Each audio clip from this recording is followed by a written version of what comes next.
In times of crisis, there is nothing better than private practices and private businesses innovating to bring about change and to bring about innovation to take care of business. In my case, it'll be to take care of patients. And I am going to be talking about delivering telemedicine to patients. Today, I'm excited to have Dr. Tony Nimeh from Fairbanks, Alaska. We've been doing telemedicine not too long, and he's been doing it for about a week or so. He noticed a problem, and he came up with a solution. I saw his Facebook video talking about how he partnered with Verizon to bring about innovation in taking care of patients remotely. So welcome, Dr. Nimeh. Thank you so much for letting me interview you on a Saturday. Thank you, John. Okay, so you've been doing telemedicine for about a week, is that right? That's about it. Okay, and you are at Faibanks Urology. I've never seen a waiting room with piano that the programmable piano that plays on it by itself. I've never seen a urology waiting area with a piano, so that's super impressive. Well, musical therapy has been an instrumental part of our practice. So people love the music, and people love relaxing and sort of enjoying a little bit of a distraction while they're getting their urology care. Yeah, that's phenomenal. And I notice every detail. I noticed that you already have a sanitizer pump and tissue on a stand, which is I've never seen that before. That was awesome. Yeah, actually, for the past week, we've had a nurse screen all the patients that come in. She takes their blood pressure, their vitals, their temperature, and goes through the questionnaire before they come in to make sure that they're not at high risk for having any infection, specifically the coronavirus. So that's part of our state mandate, as well as the rest of the measures that we're taking to minimize bringing in infections and giving them to people. Yeah, I think that's a great idea. And I also read that in Fairbanks, schools are closed until May, if I'm not mistaken. Yeah, Fairbanks is tightening down on a lot of the daily life activities that could be a context for infection. Our restaurants are also closed, except for takeout, and a lot of the non-essential activities like hair salons and nail salons and whatnot, they've all been asked to close. Yeah, and I've mentioned it in my Facebook on my timeline that I worry about the economic fallout. And I just mentioned this to my wife before I walked out. I worry about the psychological impact and also the economic fallout from the coronavirus. I think that's going to be longer lasting than what we're about to endure with this pandemic. Yeah, it's tough times for everyone. Yeah. Let's talk about telemedicine and teleurology. You are in Fairbanks. You started doing telemedicine about a week ago, and you are using Zoom for healthcare. And I'm showing everyone the information that you have on your website regarding how a patient can sign on to Zoom. What did you notice so far, and what led you to partner with Verizon? So I want to show you here what Fairbanks looks like. Holy cow! We just got a whole bunch of new snow, actually just fresh from yesterday. It's actually beautiful here. It's not too cold, but it's very much winter, and we're enjoying this beautiful winter day here in Fairbanks. So we started this adventure about a week ago, and we realized very quickly that we can't proceed with business as usual. So actually what happened is on Monday, we didn't really have the proper infrastructure, but we still jumped right into telemedicine. And on Sunday last week, we called all the patients that were supposed to come in, and we told them that we'll be doing it via telemedicine and to stay at home. And then we did them by phone, actually, the first on Monday.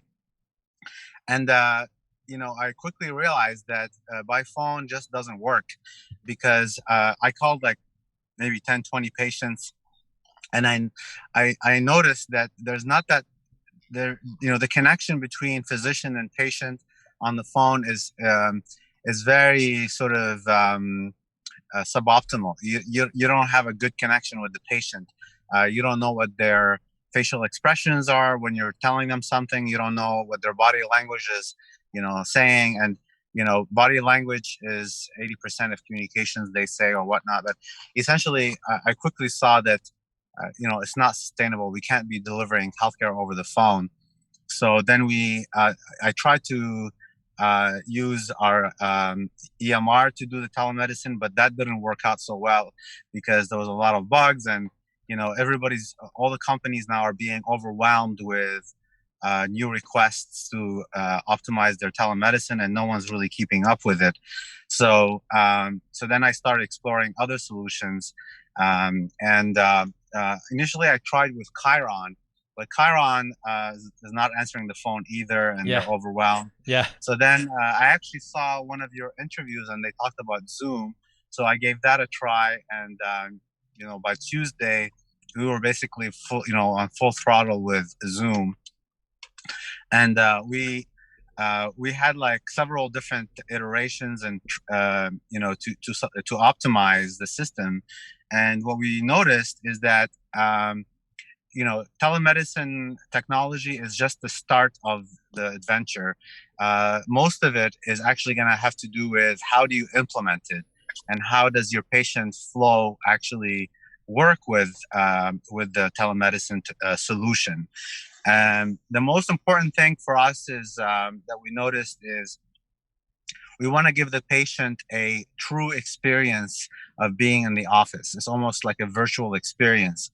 And what that means is you want to simulate every step of that experience. The patient comes in, checks in with the receptionist, there's an exchange of information there, and then the patient is going to be meeting up with the medical assistant. There's an exchange of information there, including past medical history, verification of medications and whatnot.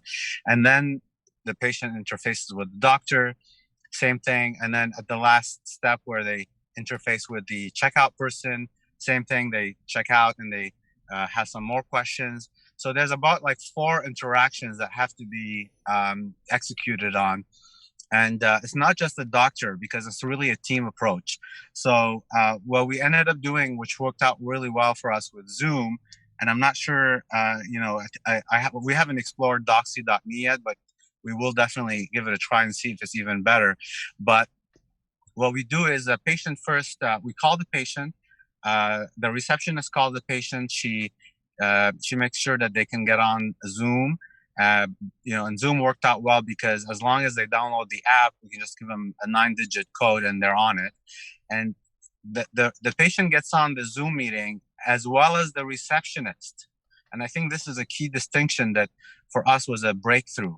The receptionist is actually talking on video, with the patient, and then the patient really the experience starts there. And then she gets all sorts of information from the patient, including insurance information and everything else. And that's the first step. And then when she's done, she's like, okay, well, please hold on. I'm gonna pass it on to the medical assistant. The medical assistant takes the chart and takes it to the room. So, and in the room, the patient, the medical assistant logs on to the meeting, and then the patient, as once they got on the Zoom meeting, they stay on until the end. But you have people logging in and logging out at various different intervals and interacting with the patient. So in the MA, it takes the chart to the room, and in the room there's a computer where she logs in, and then she interfaces with the patient. She goes over any changes in medical history, past medical history, medications, and everything that she would normally go through with the patient anyways. And then she says, please stay on the line. The doctor is going to come and talk to you next. And then she puts the chart up for me to go in, and I go in to the room, and the Zoom meeting is already on.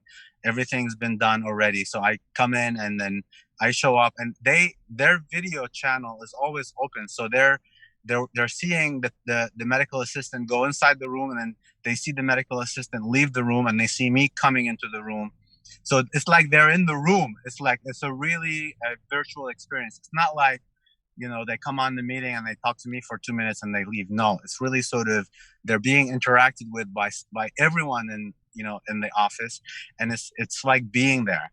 So I come in, so they see me coming in from their camera, and then I talk with them. I go through their history. I provide some education. If I have something to do, I do it. And then at the end of my interaction, I say, please don't log off. And then I leave the meeting, and they see me walking out of the room, and then I give it the chart to the receptionist, and the receptionist logs back in again. So now the receptionist logs back in, and then she checks them out. She gives them the next appointment. So their experience is completely on video. They see people coming in and coming out of the video, and they're interacting with basically 4 people during that visit.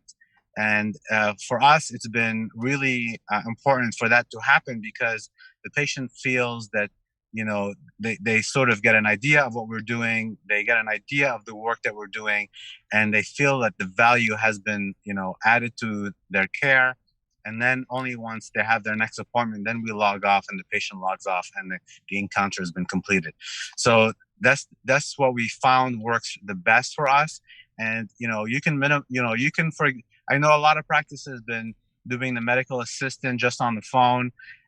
From my experience, that's, we can do that, if we absolutely have to. But I'm finding that the medical assistant and the receptionist and the checkout person interactions are actually quite important. So, and that may come that came to, as a surprise to us initially, but it's really important for them to interact with everyone, because they might say something to the medical assistant that they might not say to me, and then the checkout person, I forgot to ask this question. So they're gonna feel like they've been there, and they have had plenty of opportunities to ask questions here and there during that whole interaction. So by the time we've completed it, it's been extremely sort of a satisfying experience for them. That's interesting. And they feel like, yeah, that's interesting. The workflow for you want the virtual experience almost the same as if the patient's physically there. Now, are you doing this on new patients or established patients? We're doing it on both. And the new patients, what we're finding is that if we do it in this specific manner and really simulate the visit exactly like we would have done it normally, it works. If it's on the phone, it definitely does not work. And even if it's just me and them, and everybody else on the phone, it also doesn't work as well. Yeah. So the new patient interaction and encounters, those will work if we do everything like as if they were here. Interesting. So yeah, that's a neat perspective. I have we're streaming this on Facebook Live. So those of you who are watching, if you have any questions, please leave them in the comments. And Joe asked, would this flow work with Doxy.me? Yes, there's a way to work that with Doxy.me on the paid version, so that you can have multiple people in the room at the same time. So you can have your check-in person or your MA with the patient as well as the physician, if you want that to happen. Yeah. Now, there's one thing that I tried to make work with Zoom, but I'm not sure if there's a way of making it work, but I haven't been able to, is Zoom has a feature called breakout rooms, where the host can actually move participants from one room to the next. Yes. And I don't know if that, the one thing that I would say have been a challenge is I want anybody to be able to move a patient without the patient being able to move themselves, because then you can take a patient and put them in reception, and then in the MA room, and then in the physician room, and then the checkout room. But I want that to be, something that can be done by either the MA or the receptionist, not just me, not just the host of the meeting. And as far as I can tell, Zoom, the breakout rooms in Zoom can only be managed by the host, only by one person. I think you can make your MA the host. Yeah. So anyways, we're still playing around with the technology, but so far, the way we're doing it right now has been working. and we're still fine tuning it. But if anybody has any suggestions for us to improve it, please let us know. Yeah, I'll definitely look into online and see if anybody has worked out any good ways or best practices when it comes to using Zoom for telemedicine. The thing is, it's easy, right? The technology is there, but it's like you said, it's the workflow, it's the logistics that really matters to make this a seamless solution for taking care of patients. Okay, Yeah. let's get down to why I asked you to come on this program. I saw the video that you made on your Facebook page for your practice. It was you in a Verizon store talking about bringing technology to the patient. Tell me, what was the epiphany which led to this visit to Verizon, and what are you actually doing? Yeah. So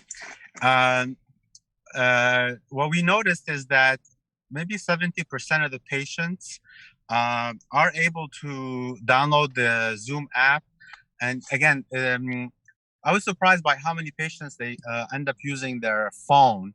I thought more would be using their computer, but actually most are using their phone. 70% of them are able to download the app, and we have somebody now that calls them ahead of time, make sure that they do a test run with them. So that way it's not like during the actual encounter that they're actually getting this installed. But, 70% will be able to rather easily download the app and get on the meeting. And actually, it's quite fun to do it. You'll see people calling from their house. You'll see people calling from their work. One guy, I had a telemedicine, and he was doing it from his work. I saw what his work looked like, and you see what their so it's interesting. You get to see people in their natural environment, which is really fun, and it gives a lot of color to what their lives are like in everyday life. But we did notice that maybe 20 to 30% of the patients, there's a bit of a challenge.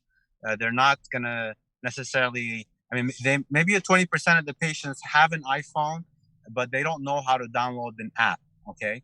And this might be an older population that's not as tech savvy. Maybe their daughter or their granddaughter or grandson sets up their iPhone for them.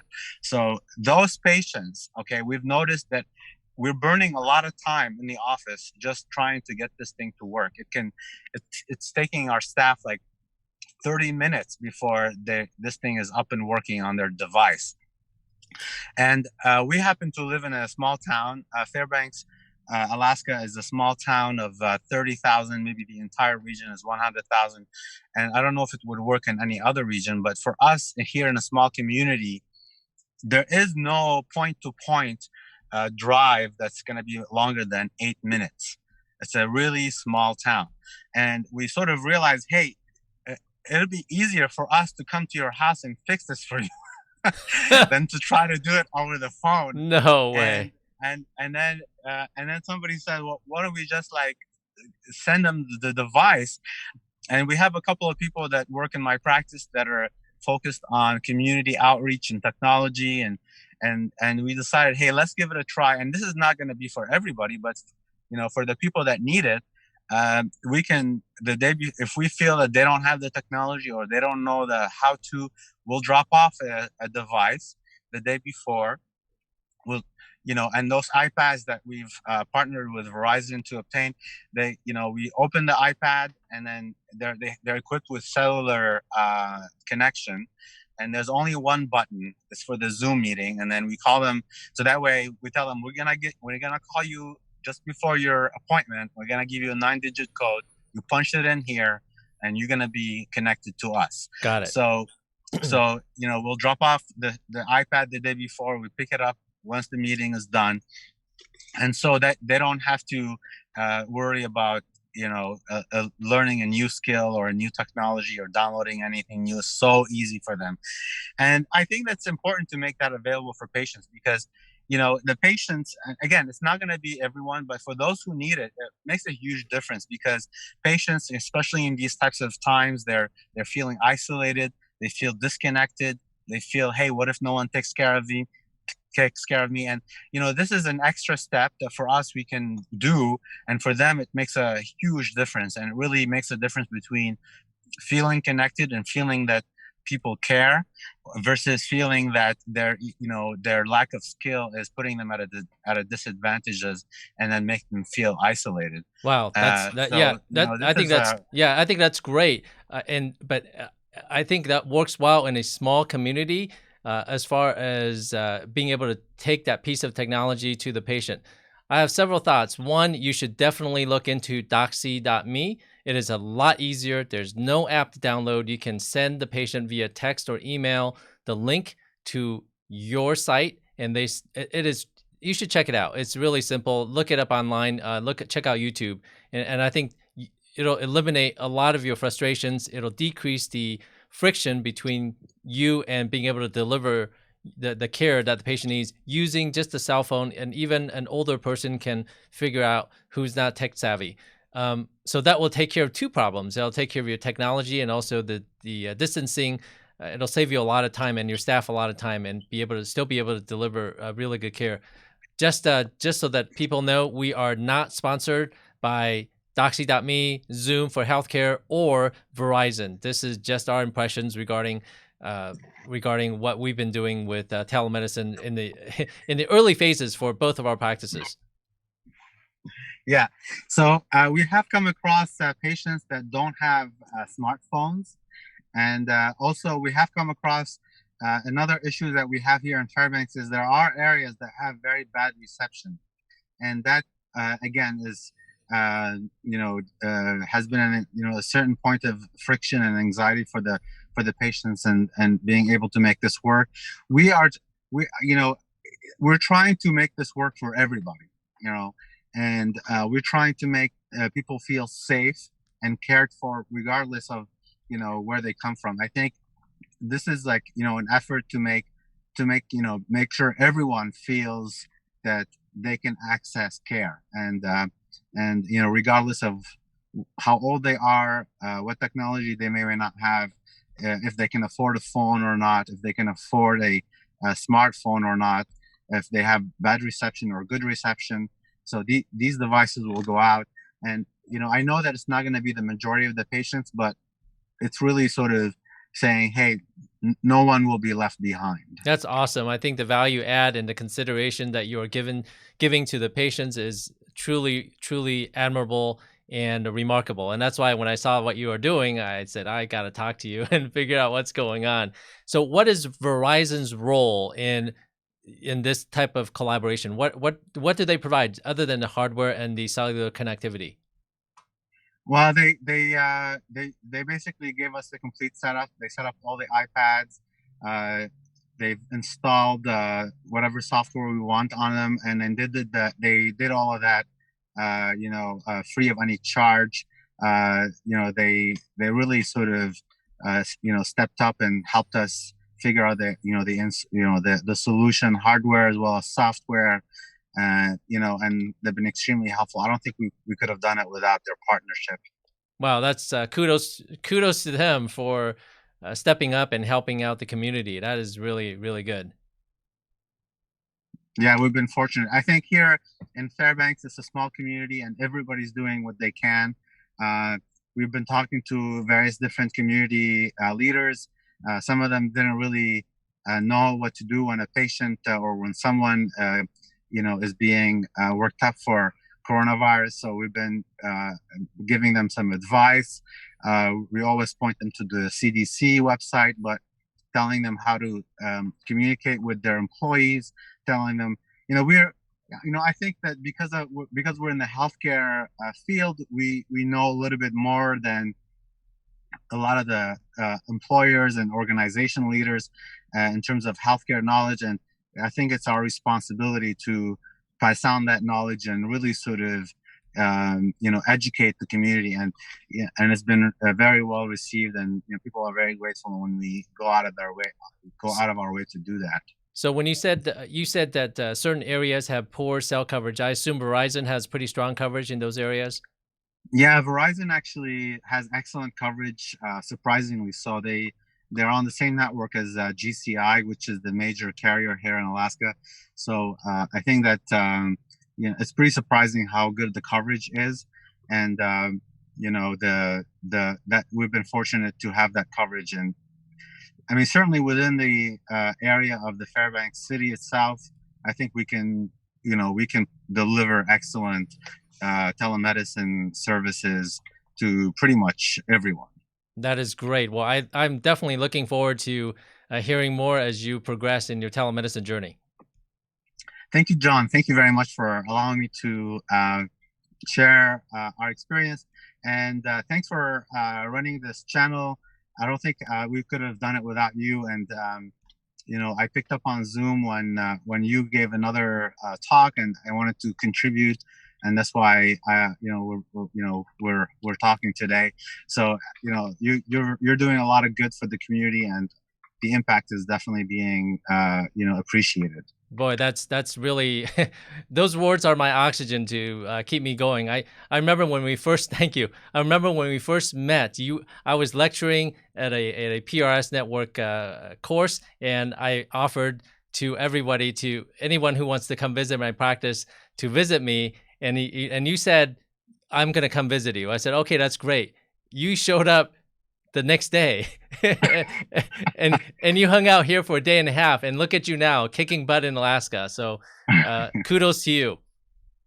Yeah, I think this is an opportunity for us. I think like the coronavirus is it's a huge thing, and people are really needing support and just education and being able to navigate through it. And this is an opportunity for us who are healthcare, in the healthcare field, to support the community and to make an impact and make a difference. And sort of it reminds everyone why we joined the field in the first place, to make a difference. And this is an opportunity for us to make a difference. So we're seizing the opportunity. All right. Thanks, Tony. Try to stay warm. Thank you very much. Okay. All right, guys, that is it from Tony Nimeh. He is in Fairbanks, Alaska. I have put the link to his practice in the video description, and I will also put links to Zoom for healthcare, Doxy.me, and also I guess we'll tag Verizon because we mentioned them. If you guys have any questions or comments, please leave them in the comments below. If you have any suggestions on how we can provide telemedicine services better, please let us know. Take care. Bye-bye.